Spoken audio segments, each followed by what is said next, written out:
la señal, yo no veo a José María, ¿eh?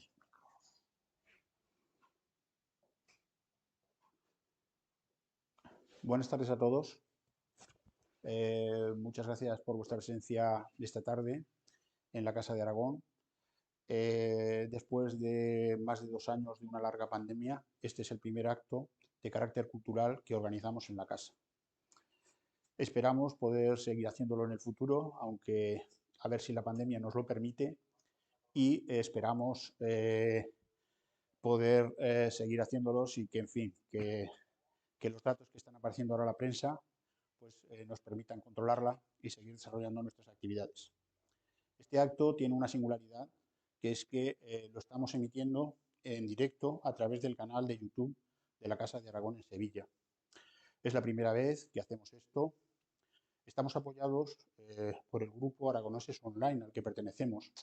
A este grupo lo formamos 8 casas y centros regionales de Aragón en España y en América. En España, pues estamos, además de Sevilla, La Coruña, Badalona y Madrid. Hay casas en Argentina y Brasil. A todos ellos, desde aquí, los saludo y les agradezco su presencia. También a todos aquellos que nos están viendo directamente por Internet, desde sus casas o allí donde se encuentren con sus teléfonos móviles. Muchas gracias a todos por su presencia y a los que en un futuro nos vean en las plataformas de YouTube de nuestra casa y de Aragoneses Online. Nos reunimos aquí para disfrutar o ver una conferencia sobre el románico en el Pirineo aragonés. Esta conferencia nos la va a ofrecer Alfredo Martínez Cuevas, que es socio fundador de la Casa de Aragón y amigo. Alfredo es zaragozano, es arquitecto técnico, es profesor jubilado de la Universidad de Sevilla y es doctor en humanidades. Y dicho esto, no voy a extenderme más y le voy a ceder la palabra para que nos deleite o nos haga disfrutar con esta conferencia tan apasionante sobre el románico en el Pirineo aragonés. Cuando quieras, Alfredo, puedes empezar. Muchas gracias, José Luis. Buenas tardes a todos los que están aquí, pocos para lo que suele ser el aforo por razones de la situación de la pandemia está aproximadamente al 50% y el resto pues lo estarán viendo en sus domicilios o donde lo puedan ver, en directo o en diferido.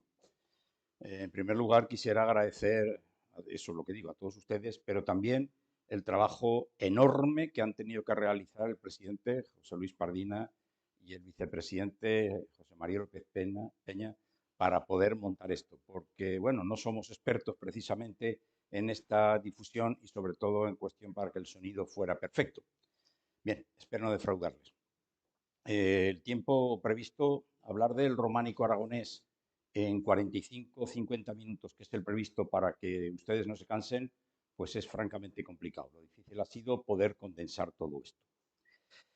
Bueno, pues empezamos, pero yo ahora, pues por la prudencia que exigen las autoridades, me voy a poner la mascarilla.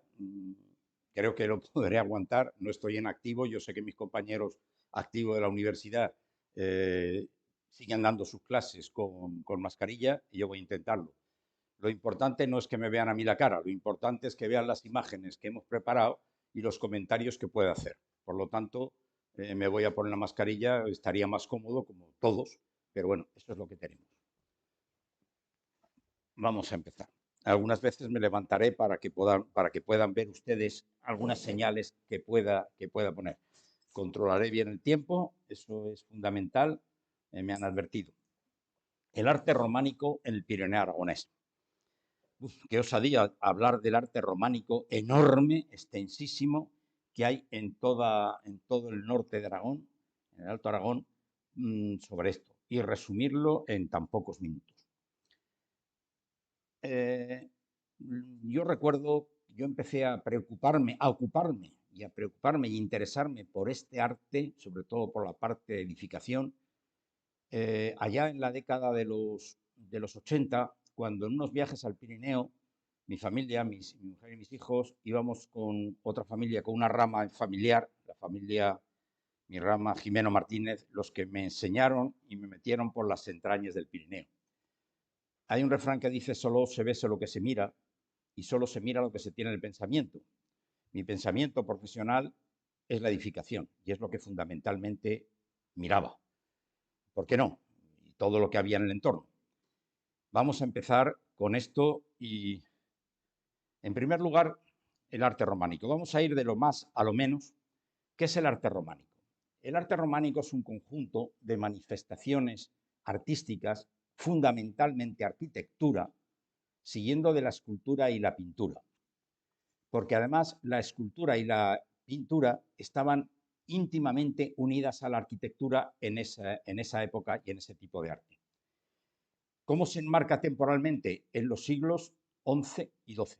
No quiere decir que sean dos siglos estancos, sino que empieza un poco antes. Ya había el prerrománico, lo hay en Galicia, el prerrománico lo hay en Aragón, hay uno magnífico como Santa María del Naranjo, San Miguel del Illo en Asturias, etc. Y luego está el tardorrománico, que empieza ya a conectar con sucesivas manifestaciones artísticas como era el gótico. Pero esto del arte gótico, del arte románico, no era alguien que una serie de constructores, de maestros, canteros, elaboraban y creaban este arte, sino que hacían lo que era una idea que venía, ahora diremos de dónde, que venía de Centro Europa, y ellos, esta denominación empieza a resultar allá por el siglo XIX, primer cuarto del siglo XIX, primer tercio del siglo XIX, cuando una serie de historiadores franceses y arqueólogos unifican y creen que aquello es una procedencia del arte romano y algo del bizantino. Digo varios y no centro ninguno porque es que, según lees, hay varios que la paternidad de la denominación de arte románico pues se la quieren apropiar. Entonces sería una discusión si fue fulanito o menganito el primero. Lo que sí es cierto es que hay un estilo que es uniforme, aunque tiene peculiaridades locales. Por encima de las características locales están las ideas generales. Es un arte que fundamentalmente es un arte de la Iglesia y del cristianismo. Por eso los mecenas, lo que ahora diríamos los promotores de los edificios, los que lo pagaban, venía por parte de la Iglesia y de la nobleza. Bien, vamos a situar en este mapa el origen y desplazamiento del arte románico. Lo que parece que hay es unanimidad, que el arte románico empieza esta arquitectura en la abadía de Cluny, en la Borgoña francesa. La verdad es que sitúa aquí en el centro de Francia, debía estar un poco más al noreste, porque está situado, pero lo he hecho por cuestión estética de la diapositiva. Y bueno, hay otros muchos, esto fue extendiéndose como una serie de anillos concéntricos que iban extendiéndose, pero la extensión de verdad, cuando se incorpora, es cuando un abad de San Cluny, pues indica que recomienda e impulsa las peregrinaciones. Peregrinaciones a Tierra Santa Palestina, peregrinaciones a la Bretaña, y hay dos las que me voy a detener. La ruta hacia Roma, desde Francia, venía de todas las partes de Europa, pero se concentraba en Francia, hacia Roma, hacia donde está, hacia el Vaticano. ¿Y por qué lo señalo y no señalo las otras? Porque aquí, en la parte norte, hay una región que es la Lombardía. Y luego, cuando vayamos a hablar del románico aragonés, tendremos que hablar del románico lombardo. Entonces, ¿por qué era aquí? Había una serie de esta zona que era un cruce de caminos, una zona muy importante, que empezó a tener una especie de tensiones, lo que ocurre siempre, del poder. ¿Quién domina aquella zona? ¿Quién no domina aquella zona? En razones también religiosas, razones demográficas, y bueno, y algunos pues salían de allí, emigraban de allí. Y los que tuvieron mucho éxito fueron los que se dedicaban a la arquitectura, a la construcción románica, que venían luego hacia Aragón. Y a continuación, la que nos vamos a centrar es en la parte de Aragón, que es la que entra por Somport. Esa línea que entra por Somport, Villanúa, Castillo de Jaca, quiebra aquí en un momento dado y va entonces a la meta, que es la meta deseada de los peregrinos, que era la meta deseada de los peregrinos y todo, era y es, que es llegar a Santiago de Compostela, pasar por esa portada románica magnífica y dar el abrazo al santo. En este punto de este quiebro venía también la ruta que venía por Roncesvalles y se juntaba en Puente la Reina, que es también de aquella época. Bueno, ya sabemos de dónde viene la paternidad. Hay una frase que tengo puesta aquí: Europa se hizo peregrinando a Compostela, y pongo entre interrogantes si la frase se aplicaba a Goethe. Se la aplican, pero yo la verdad es que no he leído directamente que sea suya. Pero sí lo es cierto que esas peregrinaciones lo que hicieron fue unir las distintas zonas geográficas. Bueno, ¿qué características tiene en principio la arquitectura? Y luego seguiré con el resto de las actividades artísticas. Lo primero es un estilo muy sobrio, un estilo austero. Los edificios dejaban de cubrirse con madera, porque aunque la madera abundaba, también es cierto que era un material muy combustible y con frecuencia ardía. La solución era utilizar unos materiales nada combustibles, la piedra que era un material, sigue siendo un material abundante. Y entonces se cubrían con bóvedas de cañón. Las bóvedas de cañón que tienen aquí no es ni más ni menos que un medio tubo. Un medio tubo, pero ese tubo había una especie de, veían dentro de los conocimientos de cálculo estructural que pudieran tener, pues metían una serie de arcos fajones. Para mí yo lo comparo con una especie de costillas, las costillas del cuerpo humano, el costillaje. Si no tuviéramos las costillas, ¿qué pasaría con la piel y los músculos? Aquello se hundiría, es una parte de la estructura para evitar hundimientos. Otro sistema, y este es muy propio del lombardo, es las bóvedas de arista. Las bóvedas de aristas no son ni más ni menos que el dibujo de la confluencia de dos bóvedas de cañón cruzadas perpendicularmente. ¿Qué ventaja tenían? Que mientras que estas bóvedas se apoyan directamente en los muros, pero también hacen empujes laterales, y esos empujes laterales lo tienen que meter con una serie de contrafuertes exteriores que veremos luego. Sin embargo, este tipo de bóveda tienen 4 puntos más bien de apoyo, están más repartidos, se pueden sostener más mediante pilares. Otros elementos que son característicos son, bueno, los muros son gruesos, tienen pocas ventanas por aquello de la solidez estructural, y eso da que haya poca luz, y eso da un ambiente místico. Hay quien escribe que dice que se buscaba con el arte románico el crear un ambiente dentro de las iglesias, un ambiente místico. Yo creo que no, que es al revés, que es consecuencia de la falta de luminosidad que hay por la falta de ventanas o ventanas muy pequeñas. Los arcos de medio punto son otra característica. Y luego también las cabeceras de la iglesia. Las cabeceras de la iglesia todas son de la mayoría, hay algunas excepciones, son de planta semicircular, cubiertas con una forma que luego veremos más adelante, que por dentro es un cuarto de esfera. Dicho de una manera más sencilla, un cuarto de cáscara de naranja. Estas son las características principales que vamos a ir viendo con esto. La piedra es el material básico, de estas construcciones. En el Pirineo, fíjense de la cantidad de piedra que hay. La piedra se utiliza desde los cimientos. ¿Cuánto nos gusta a nosotros, a los de la profesión? O nos gustaba, yo que estoy retirado, nos gustaba un buen suelo para poder cimentar muy bien y no tener que hacer cosas muy laboriosas, sino que aquello se mantuviera. Porque uno de los objetivos de este arte es la durabilidad.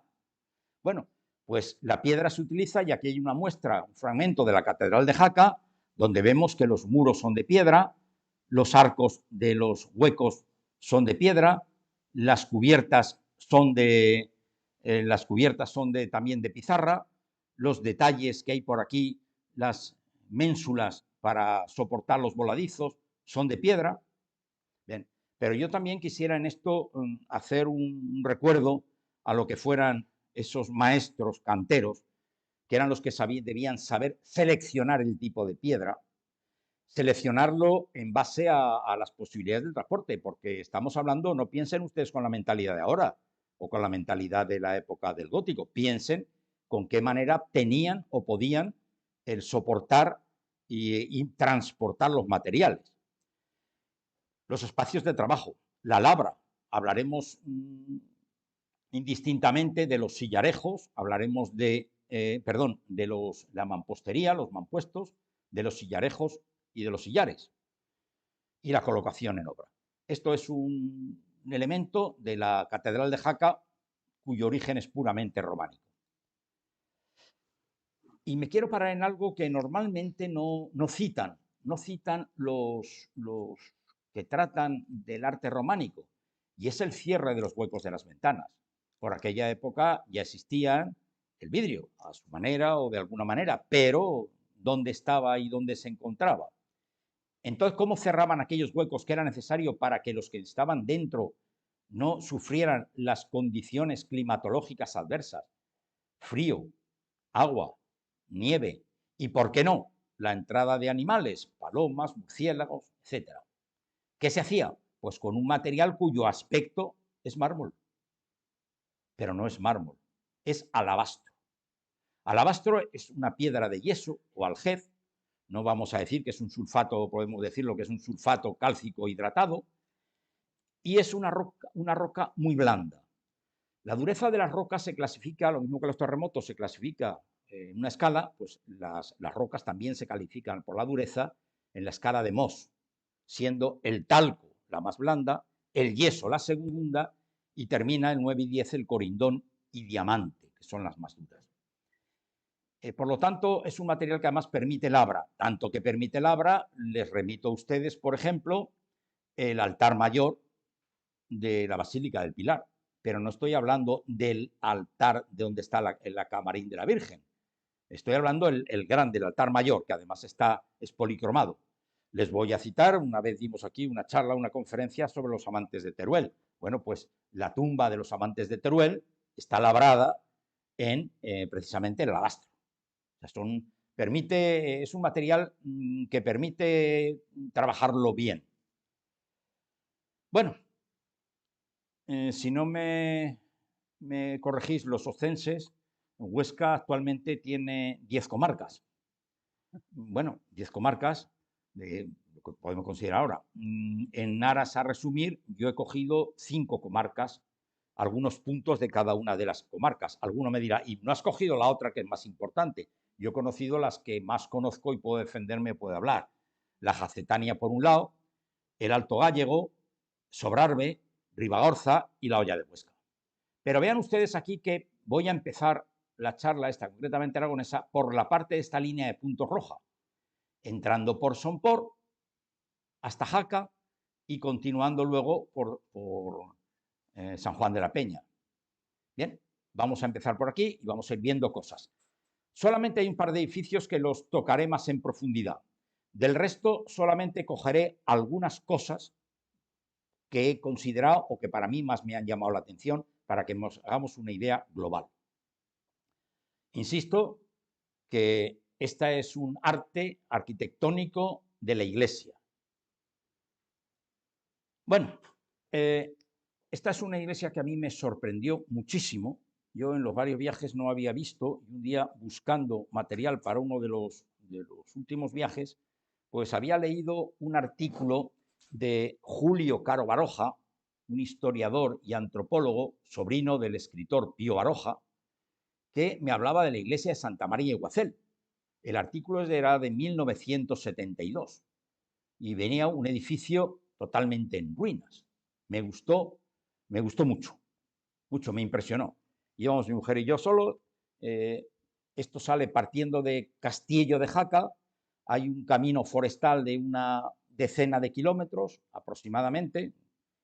Y entonces, bueno, se puede hacer, los senderistas lo pueden hacer, es un camino precioso, sobre todo rodeado de arbolado, quedan restos de algunas construcciones pétreas metidas ahí entre el arbolado, el árbol entre las construcciones pétreas, es una auténtica maravilla.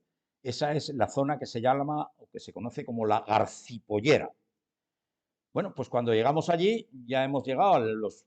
Si van en coche, por cierto, lleven buenos amortiguadores, se vayan en un todoterreno, porque si no, yo les aseguro que los amortiguadores dicen, ¡ay! Bien, llegué allí y yo no lo veía. Tuve que preguntar a unos extranjeros que había y me dijeron, está allí detrás de esos árboles, no se veía. Y me encontré con esta maravilla de iglesia románica pura. Lo que encontré no era ni mucho menos lo que había leído en el artículo de Julio Caro Baroja del año 1972. Bien, aquí quiero hacer un comentario. Bueno, soy un maniático de las libretas de viaje. Yo apunto todo, siempre llevo una libreta y un bolígrafo, un lápiz y voy apuntando todo. Y unas veces hago un croquis, otras veces hago fotografías, además de las fotografías hago algunos croquis y este tengo aquí porque no pude entrar, estaba la iglesia cerrada y no pude entrar a verla. Las fotografías que tengo son esas fotografías de tipo familiar, que estamos algunos por allí y no era cosa de en una conferencia de este tipo ponerlas. Yo había encontrado un blog de un doctor en medicina, Antonio García Omedes, don Antonio García Omedes, que tiene un blog extraordinario, envidiable para estos que cada vez que tienen un blog quieren tener miles de visitas. Pues este señor no tiene miles de visitas, tiene docenas y cientos de miles de visitas. Es extraordinario. No lo conozco de nada, no me conoce de nada, pero le escribí, localicé su correo electrónico, le escribí y me autorizó a que utilizara las fotografías que creyera conveniente. Entonces, aparte de felicitarle por ese blog, que es para enseñar, y el que quiera, romanicoaragonés.com, pueden buscar lo que ustedes quieran, pues yo quisiera agradecerle al señor García Omedes, que además de médico es académico de la historia, académico de Bellas Artes, yo quisiera agradecerle que a la Casa de Aragón, porque no es el que hablo, soy yo, pero lo que estamos haciendo en la Casa de Aragón, que nos autorizara al uso de las fotografías de una manera generosa. Bien, pues aquí tenemos en la parte de cabecera, tenemos un ábside, que, como digo, es de tipo, perdonen que mire, pero estoy controlando mucho el reloj para que no me pase. Estamos viendo que este es el elemento semicircular con este casquete esférico, una torre campanario, y la puerta es una puerta hermosa que hay aquí, con una serie de arcos forma abocinada, van de mayor a menor o de menor a mayor, como ustedes quieran, que están perfectamente labrados. Esto, según decía Julio Caro Baroja y según mantiene también, porque lo han leído y lo han interpretado, el románico aragonés, el señor García Omedes, pues dice que fue fundada, edificada y acabada en 1072, siglo XI, puro estancia del románico. Pero yo me planteo como técnico, en esas condiciones ambientales, con tanta temporada de lluvia, de nieve, de viento, pudieron terminar, extraer la piedra, colocarla y poner aquella piedra allí, una piedra muy tallada. ¿Cuánta gente tiene que intervenir? Me cabe duda, pero si lo dicen, me lo voy a creer. Reinaba entonces, después de Ramiro I, estaba Sancho Ramírez, el hijo. Bien, esto fue restaurado entre el 76 y el 82. Yo la vi después de la restauración. Aquí nos encontramos, y eso yo lo presencié allí cuando fuimos a visitarla, que había habido alguna construcción anexa. Aquí se puede ver, quedan todavía los restos, y encontrarán ustedes estos huecos que hay aquí. Estos huecos se llaman mechinales, que son unos huecos que se dejaban en las construcciones para colocar los elementos horizontales de los andamios y sobre ellos colocar las plataformas de trabajo. Yo que me he dedicado mucho a la seguridad del trabajo, me recuerda esto cuando en el decreto de 1997 decían que había que tener previsiones para futuros trabajos de mantenimiento, como era una modernidad. Pues mire usted, la modernidad ya eso lo utilizaban en el siglo XI.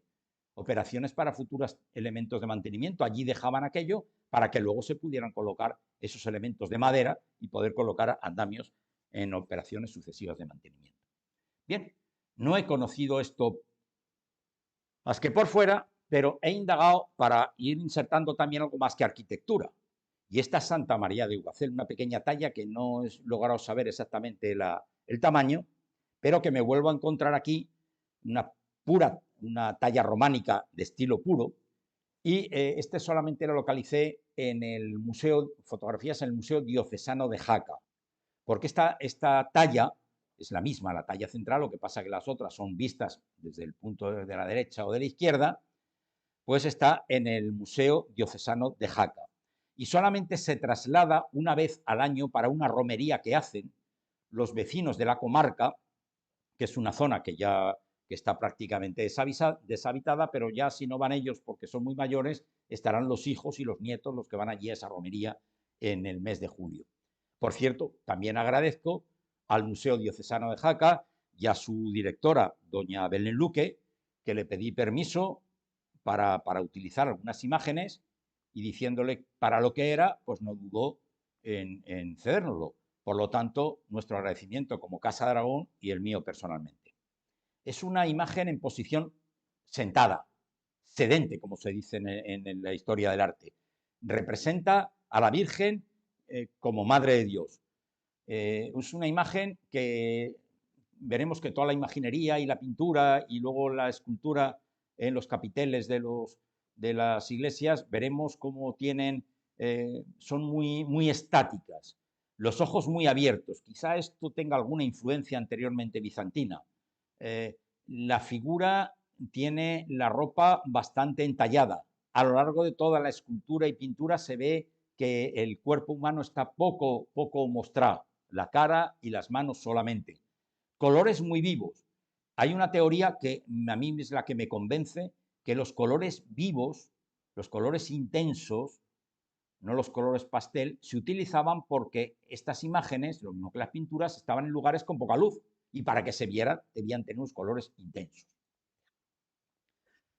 Jaca, qué maravilla, hemos dejado Castillo de Jaca, me van a permitir que de una revista aragonesa, Aragón Turístico y Monumental, que va a cumplir 100 años de historia, ya es bastante, precisamente he firmado un artículo a las portadas de la Catedral de Jaca, decía un artículo del señor García Mede, vuelvo a insistir, es tremendo lo que trabaja sobre el románico, decía que un catedrático de Harvard, que fue uno de los primeros estudiosos del estilo románico, de la escultura románica, en 1924 decía: Jaca resultó ser uno de los paraísos terrenales que todavía conserva intacta la belleza que un Dios benevolente y una inspirada Edad Media le otorgaron.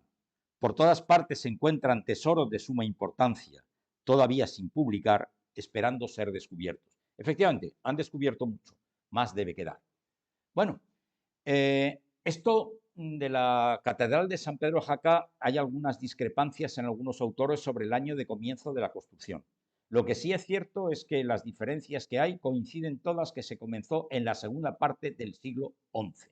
Luego ya, avanzado ya en principio del siglo XII, cuando con Alfonso I el batallador, ya hubo otras fases. Puro estilo románico desde el principio. Esto empieza cuando, bueno, se conquista esta zona, cuando Sancho Ramírez le concede fuero, cuando el papado designa que sea una sede episcopal, luego es un lugar importante, el lugar de confluencia de los peregrinos. Es un libro de historia del arte lo que nos encontramos ahí. Bien, es una basílica de 3 naves, era una basílica, lo es, pero al principio románica de 3 naves, con cabecera absidal. Y en esto a mí me viene al recuerdo, hay una expresión que en el mundo de la escritura antigua, cuando hoy tenemos papel para escribir y si no tenemos los ordenadores, hay muchas formas para poder escribir. Pero cuando el soporte para poder escribir era muy escaso, entonces lo que se hacía era, por algún medio, rascar lo que había escrito para escribir encima. Ese concepto se llama palimpsesto. Y yo creo que esto es un palimpsesto, porque aquí en algunos momentos derribaron algunas cosas, borraron algunas cosas, ampliaron otras, reformaron otras. Luego, aquí se han sucedido desde el siglo XI hasta el siglo XVII, XVIII, se han sucedido distintos estilos arquitectónicos. No voy a hablar más de esto, pero voy a tocar algo que es importante y que ha transmitido por todas las rutas del románico, perdón, hasta Santiago. El taqueado jaqués, que son estas cintas de medio cilindro. Fíjense ustedes, piedra a piedra, tener que labrar eso y rascar aquello. Y lo mismo está en la parte superior de los arcos que en elementos para romper la monotonía del muro, con una buena fábrica de sillería donde se aprovechaba todo, porque aquí vemos que las piedras tienen distintos tamaños. Allí no era cosa de despilfarrar y esta piedra ya no me encaja, se ha roto y la tiro. No, no, la aprovecho lo que pudiera y en cualquier sitio se notan elementos que han sido aprovechados. Un elemento románico puro. Vamos aquí, salimos un poco de la catedral de Jaca, pero no salimos de lo que es, vamos a ver de tiempo, sí, vamos bien. No vamos a salir de la zona y vamos a estar en el Museo Diocesano de Jaca. Esta es otra de las imágenes que he intentado y que he pedido autorización para ello. La Epifanía y huida a Egipto. Fíjense ustedes que en este mural, que estaba en la iglesia, está en el ábside de Navasa, en una localidad junto a Jaca, entonces vemos ciertas cosas en la pintura. Las figuras están muy unidas. Nos encontramos a la Virgen María con el Niño Jesús, la adoración de los Reyes Magos, que estaban aquí, y luego la Virgen con el niño huyendo a Egipto. Bueno, he dicho los Reyes Magos, y aquí figuran con corona, pero esto viene en el Evangelio según San Mateo, en uno de los primeros pasajes, y no habla de los Reyes Magos, ni los Reyes de Oriente, habla de los sabios de Oriente, o sea, exactamente. Pero bueno, esta era una forma de enseñar historia sagrada a los fieles que no sabían escribir, que no sabrían leer. Vemos que en esta pintura los contornos están muy bien delimitados, en negro, llámese la corona, llámese los ropajes, llámense la corona de los reyes, llámense las patas del caballo, etcétera. Todo muy marcado. Volvemos a insistir en los colores vivos, los colores chocantes, para que se pudieran ver. Este es un ejemplo de la pintura y escultura que está íntimamente unida a la arquitectura. Estaba allí y menos mal, porque las condiciones ambientales, de humedad, etcétera, eso hablaremos al final, pues hacen una destrucción de la parte patrimonial pictórica. Otro elemento que tenemos clásico en el románico es el Pantocrator. El Pantocrator es la figura de Cristo triunfante con la mano derecha, no se ve, la imagen es así, pero es que son imágenes muy estropeadas y he traído lo natural. Pero está lo mismo en pintura que en escultura. Lo mismo está en las portadas que está en los ábsides. Y Cristo está con la mano derecha dando la bendición, con la mano izquierda tiene un libro, que pueden ser los evangelios, la Biblia, y está rodeado de una especie de almendra que en el arte, en la historia del arte, se llama la mandorla. Mandorla no es ni más ni menos que almendra en italiano. Bien, nos vamos a entretener un poquito más con una iglesia a la que yo le tengo mucho cariño. Es la única que he utilizado una fotografía mía con mis hijos de hace unos años, pero no la he utilizado ni más ni menos que para decir lo pequeña que es la iglesia. 3 personas, yo no soy alto, mis hijos eran pequeños y ahí se ve. Son 72 metros cuadrados, tengo entendido, yo no la he podido medir, 72 metros cuadrados de lo que es la iglesia. Este es el plano de planta que es, digamos, el oficial, donde la parte trasera, en los pies, está la puerta de la iglesia, mucho más sencilla que la de Santa María de Iguacel. Aquí vemos, aquí está, digamos, el ábside, que lo seguimos viendo, y en la parte interior estas bóvedas de arista con unos arcos fajones. Y al fondo esta cúpula de un cuarto de esfera, un cuarto de cáscara de naranja. Puro estilo, que es del siglo XI, puro estilo románico lombardo. ¿Qué caracteriza? Pues miren ustedes, aquí hay una especie de arquitos pequeños, ciegos, y Entre ellos, lo que figura son los contrafuertes que se ponían para evitar los empujes laterales de las bóvedas, para soportar. Fue restaurada en el 54-58.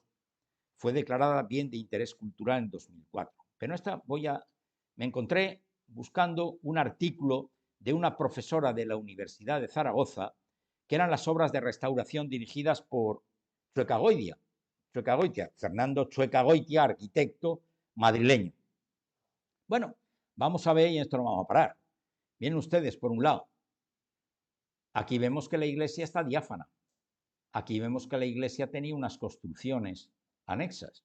Aquí vemos abajo que se estaban derribando estas construcciones y se estaba reconstruyendo lo que hay. Pero vemos que esta iglesia tenía 3 alturas en el año 54.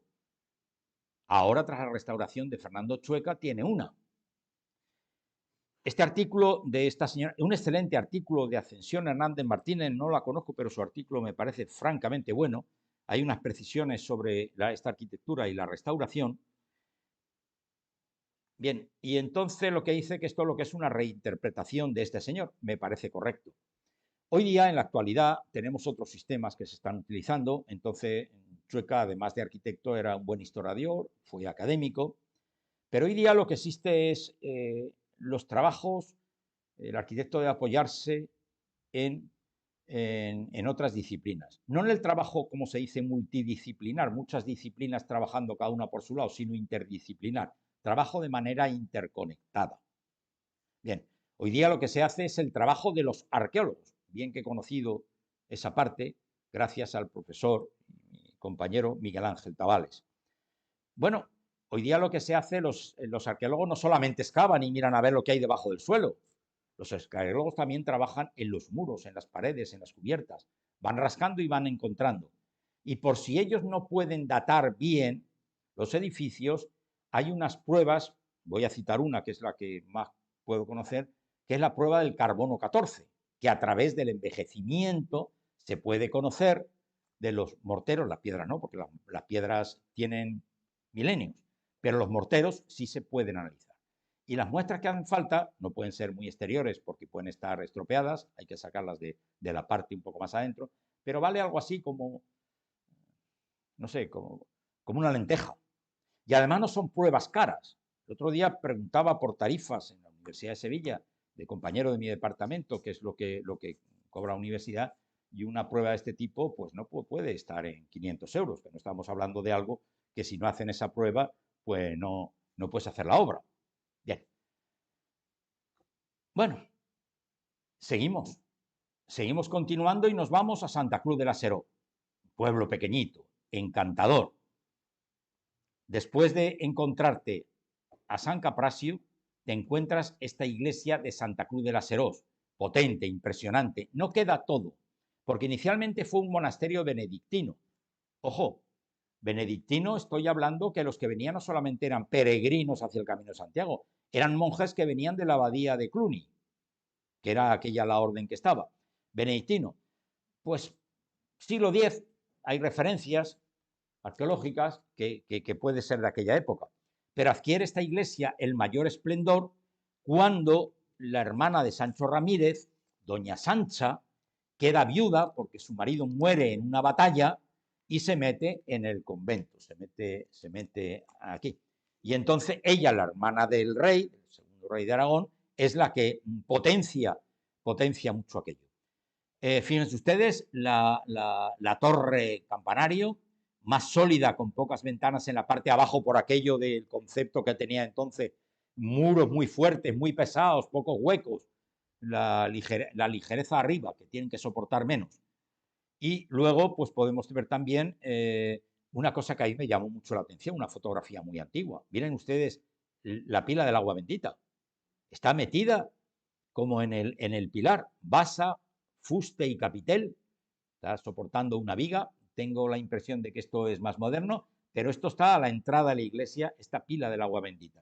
Está la fotografía en blanco y negro, una fotografía muy antigua, y la verdad es que es una peculiaridad. Y llegamos a lo suntuoso. Sigue por Santa Cruz de la Serós, coge una carretera muy empinada, una carretera serpenteante, bien rodeada de vegetación. No esperas nadie y de repente te encuentras un edificio con una cueva gigantesca que ahí está datado del siglo X, un milenio largo soportando aquella cueva y aquello no se hunde. Vamos a ver, esto es, aparte de la parte histórica que puede ser, que es tumba de los primeros reyes de Aragón, Ramiro I, Sancho Ramírez, Pedro I, y algunos otros nobles, como de Aranda, pero aquí vemos, he traído un dibujo de la primera guía que he encontrado más antigua de San Juan de la Peña, que es del año 1956, de un tal Virgilio Valenzuela. El dibujo pone Paco Zueras. Yo no tengo confianza con una persona que no he conocido, pero es que así figura en el libro, como Paco Zueras. Aquí en el dibujo solamente firma como Zueras. Observen una cierta discrepancia. El edificio central es un edificio mucho más alto que este que hay aquí al lateral. Y aquí tenemos también esta parte que ahora vamos a ver, estas arquerías, que es una auténtica maravilla. El claustro del monasterio, algo muy clásico en el arte románico. Columnas sobre una base, sobre un apoyo, un podio. Las columnas románicas nunca van al suelo, se sostienen sobre ese podio. Columnas de 1, 2, en algunos sitios hay de 4 columnas, pero un solo capitel. Un capitel que va representando aspectos normalmente de historiografía sagrada. También hay de otras cosas, de personas, de animales, de cosas, elementos más desagradables. Este de aquí representa el sueño de San José, cuando según San Mateo le dice un ángel: despiértate, coge a tu mujer, coge a la mujer y al niño y llévatelos a Egipto porque Herodes quiere matarlos. Lo que tenemos aquí. Algo más de San Juan de la Peña, de puro estilo románico. Bajo la cueva nos encontramos aquí 3 pequeños altares. Los altares góticos es una tabla con una pata o 2 patas, nada más, limpios, exentos, con un casquete, un cuarto de esfera, un cuarto de media naranja, los pilares, y aquí vemos alguna restauración con ladrillo, eso sí, pintado para imitar lo que había.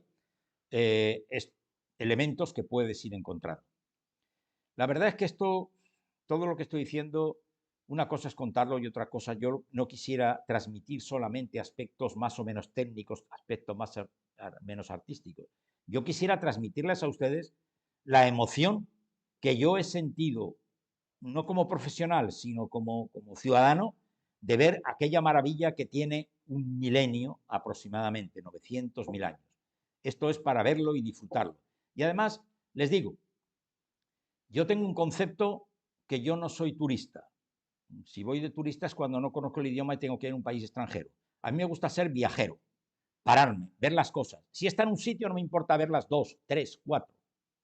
Hay uno de los mejores ahora mismo profesionales que se dedica a la restauración del patrimonio, sevillano precisamente, compañero mío, que es José María Cabeza Méndez, un hombre muy laureado, ha tenido el Premio Nacional de Restauración en el año 2014, este año el Andal de Edificación, y él me dijo una vez, precisamente en un congreso en Zaragoza, me dijo: los edificios hablan, hay que saber escucharlos, y para escucharlos te tienes que poner allí. Escucharlo no solamente hablar, es qué te transmiten, qué te manifiestan. Desde que me lo dijo ya hace unos años, fue el primer año después de mi jubilación, desde entonces siempre lo tengo en cuenta. Los edificios hablan, hay que saber escucharlos. Bueno, San Pedro de Siresa, no nos vamos a parar mucho. Este es un siglo, ya nos hemos salido del Camino de Santiago. Ahora ya, vamos de tiempo. Bien. Vamos un poquito cortos. Bien, nos hemos salido y vamos en la parte de la Jacetania, en el Valle de Hecho, junto a la selva de Oza, una maravilla. Encontramos este edificio que también ha sido muy transformado. Abadía primero, fue monasterio, en el siglo XIII fue muy transformado, fue sometido a profunda remodelación y es bien de interés histórico-cultural, histórico-artístico. Digo que esto es de los sitios que merecen la pena verlo, en el ambiente que hay, y aquí está, donde estamos, en la parte noroeste de la provincia de Huesca.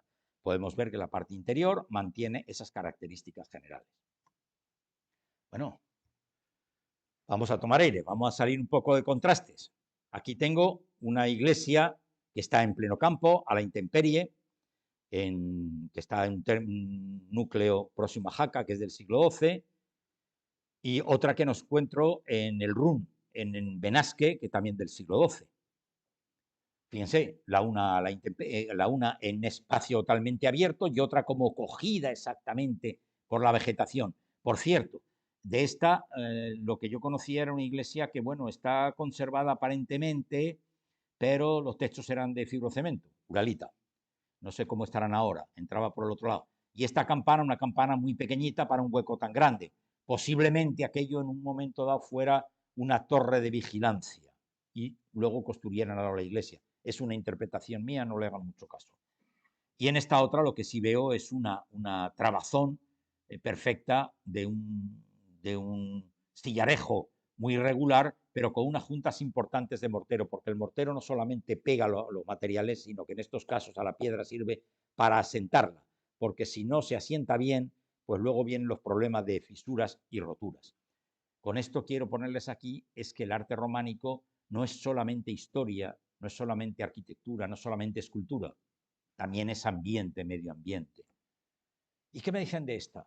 Otro de los libros que para mí es un libro de cabecera, que es El nacimiento del románico en Aragón, lo he puesto en la parte de abajo, de los señores Esteban Loriente, Galtier y García Guatas, y una veintena de personas más.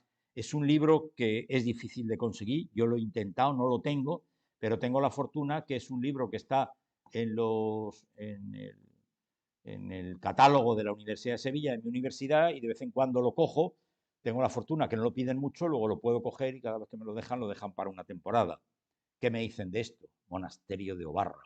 Este monasterio que era pequeño, bañado, aquí ven la iglesia, por un lado ven aquí en la parte, la iglesia de Santa María, que es del primer tercio del siglo XI.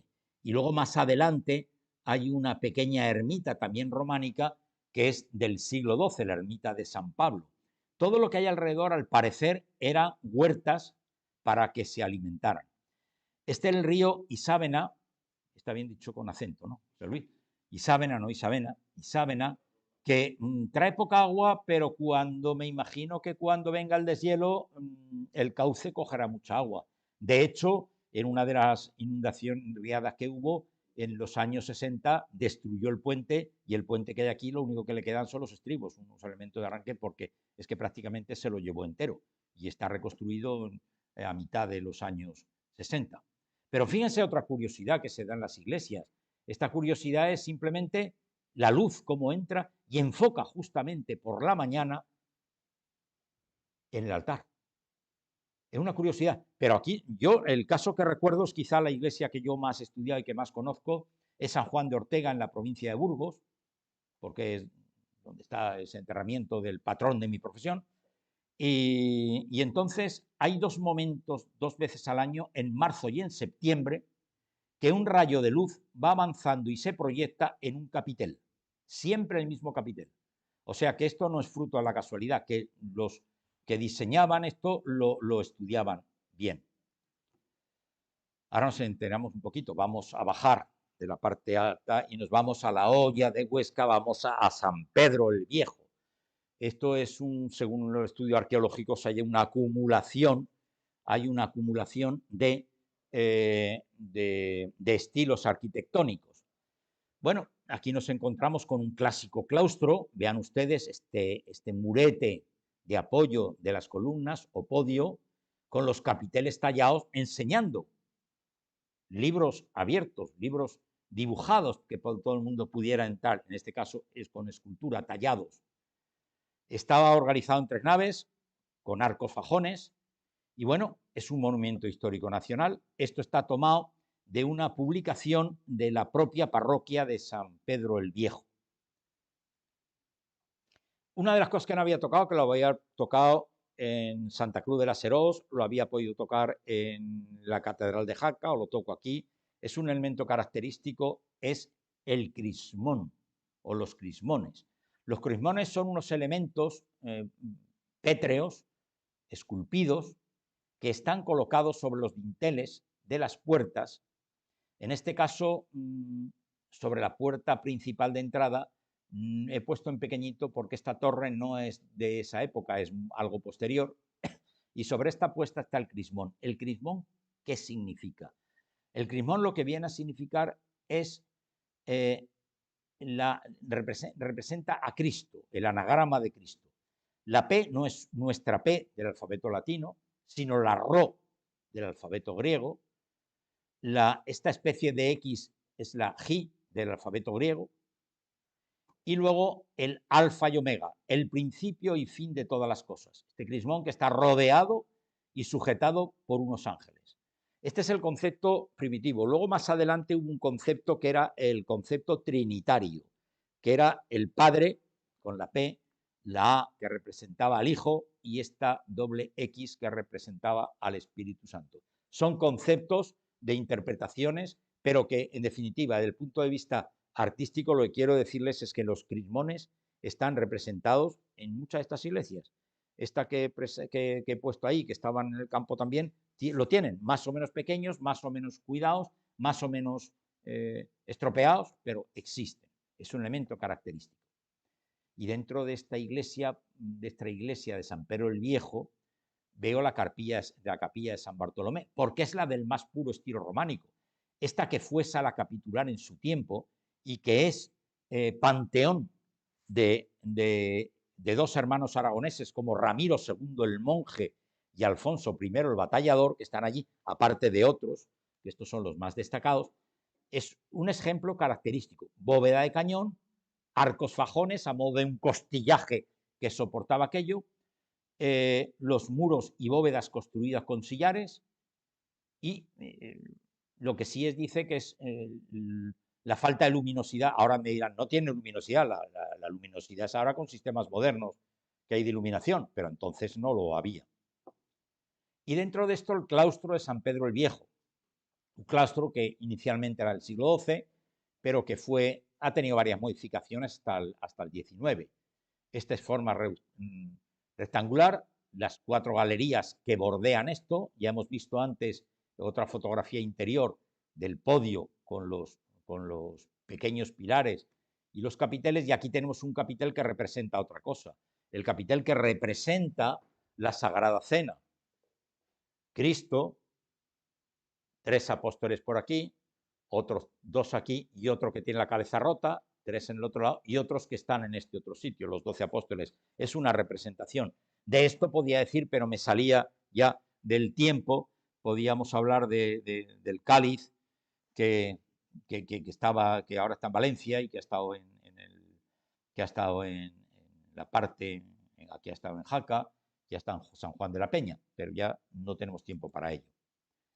Y ahora sí quisiera hacer algo, porque estoy hablando, ya voy más al final, estoy hablando del patrimonio abandonado.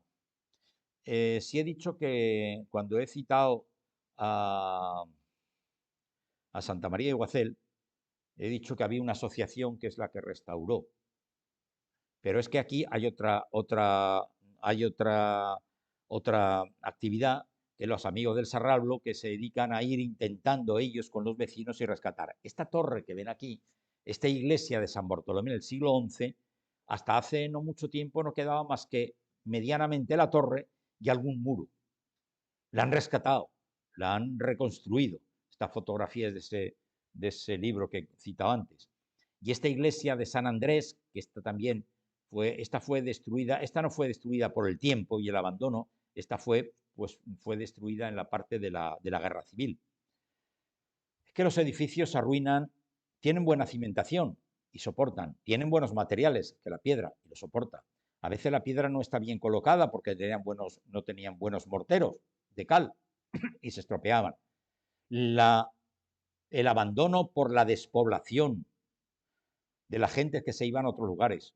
En muchos sitios ha habido zonas donde han sido abandonadas por la construcción de pantanos. Otros, el envejecimiento de los pobladores, la humedad y, ¿por qué no?, el expolio. Sería bueno que supiéramos cuántas cosas se han llevado, cuántas cosas han robado por ahí y que se las han llevado y que estarán en colecciones particulares. Por eso cuando digo que lo que está haciendo el Museo Diocesano de Jaca, bendito sea que están rescatando y encontrándonos y reservando lo que tienen. Pero bueno, estas iglesias antes, ahora mismo yo he intentado entrar a unas iglesias cuando hacía el Camino de Santiago y me las he encontrado cerradas, otras abiertas sin nadie. Y cualquier desaprensivo se podía llevar algo. Cualquier desaprensivo se podía llevar algo. Luego, el trabajo del rescate del patrimonio es una cosa que tenemos que alabar. ¿Que se podía haber hecho antes? ¿Que se necesita mucho dinero? Sí. ¿Y a qué se le da prioridad? Cada uno tirará para lo suyo para darle prioridad a su tierra, a su pueblo, a su comarca o lo que sea. Bien, ya queda poco, ya iremos más acelerados, pero una parte es la arquitectura militar. La arquitectura militar, esta es la portada de ese libro que he dicho que es una maravilla. Fíjense ustedes, una iglesia de los santos Emeterio y Celedonio y una torre vigía. Desde luego, esto estaba en un acantilado sobre el río Cinca. La observación debía ser magnífica. Ahora, si a los que estaban ahí les ponía un asedio y les limitaba que pudiera entrarle comida y agua, pues la cosa iba a ser complicada, pero eran torres vigía. Aragón fue tierra en esa época, tierra de frontera, tierra de luchas entre cristianos y musulmanes. Era toma del territorio. Y eso lo que tenían que hacer era tener una serie de fortalezas, primero torres vigía y fortalezas donde defender los distintos territorios. Era necesario para la expansión. Loarre, qué maravilla. Es quizá uno de los castillos mejor conservados. A mí me gustan los castillos. Yo he visto unos pocos por ahí, por Centro Europa, y me gusta verlos, pero es uno de los mejor conservados. El castillo de Loarre, por ahí han pasado como gobernantes pues, de Sancho III el Mayor, Ramiro I, Sancho Ramírez, Pedro I, a lo largo de más o menos un siglo. Bueno, esto es un conjunto, perdón, o sea, muy sensible este ratón. Murallas, torres, torre del homenaje, capillas, iglesia. Vean ustedes aquí esta iglesia con el ábside románico. Y los torreones, estos torreones que no se colocaban a una distancia caprichosa, sino que a la distancia estaba aproximadamente para que no hubiera puntos muertos en la defensa. A tiro de ballesta. La ballesta hasta donde llegaba, de alcance medio, y no más allá se tenía que colocar un torreón defensivo. La verdad es que esto ha tenido durante muchos siglos, fue la última restauración, creo que debió ser la última restauración importante, notable, fue hace aproximadamente un siglo, según tengo referencias, y ahora lo han utilizado para muchas cosas, lo han utilizado como para rodar películas. Y sí quisiera decirles que, por si a alguien le gusta la lectura, hay una obra de un aragonés que es El Castillo, de Luis Fueco. Es un libro muy gordo, tiene 75, 76 capítulos, pero viene contando la historia de Aragón desde el principio, viene contando la parte de la construcción de una forma novelada. Están los límites de lo que es la imaginación del escritor con la historia están borrosos. Eso es un arte para poderlo hacer. Merece la pena leerlo y es muy entretenido. Cuando yo lo compré para leerlo, y hace unos años, me parece que no sé, era la 10ª edición o la 12ª edición. Era muy importante. Bueno, este es uno de esos castillos. Luego hay otros, que aquí he puesto unos en la tira, Aínsa, Ayerbe, Voltaña. Bueno, pues el de Aínsa sí está muy transformado, pero existe. Pero los otros, Ayerbe, Voltaña, Falces, ya son más bien restos arqueológicos, no se han recuperado tanto, están más en el abandono. Y aquí he puesto dos, el de Monte Aragón, en Quicena, este de Monte Aragón, que está en la Hoya de Huesca, sirvió para ayudar en la toma de la ciudad de Huesca, y ahí precisamente en una de las batallas para la toma de Huesca murió Sancho Ramírez, fue herido por un disparo de ballesta, creo que estuvo ahí enterrado y luego el cuerpo lo llevaron a San Juan. Bien, y otro, este está en restauración y este otro, el castillo de Alquézar, que primero fue musulmán, ya lo conquistó el mismo rey que estamos hablando, Sancho Ramírez, y lo convirtió también en capilla real, con unos muros almenados. Estaban situados en lugares estratégicos. Bueno, yo simplemente, porque no me voy a parar en la bibliografía, pero lo voy a dejar aquí grabada para que si alguien lo quiere ver a posteriori, los libros o los documentos que he utilizado. Pues nada, muchas gracias, perdón si me he pasado un poquito del tiempo previsto, me he pasado bien, pero lo siento, es que no podía acelerar más o no quería correr más. Muchas gracias por la atención, si hay alguna pregunta. José María, ¿hay alguna pregunta que nos hacen por ahí? ¿No hay ninguna pregunta por fuera? Pues mientras tanto, ¿hay alguno que quiera hacer una pregunta mientras José María nos dice si alguien nos lanza alguna pregunta? Bueno, pues espero no haberles hartado, no haberles aburrido. Don Francisco, adelante.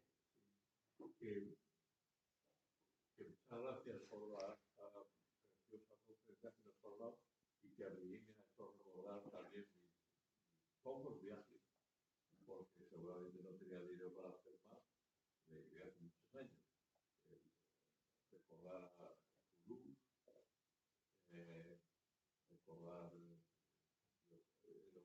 Champagne, pero con una curiosidad seguramente humorística, no ha citado la catedral de Huesca, no ha citado el metro que hay grabado allí en la puerta.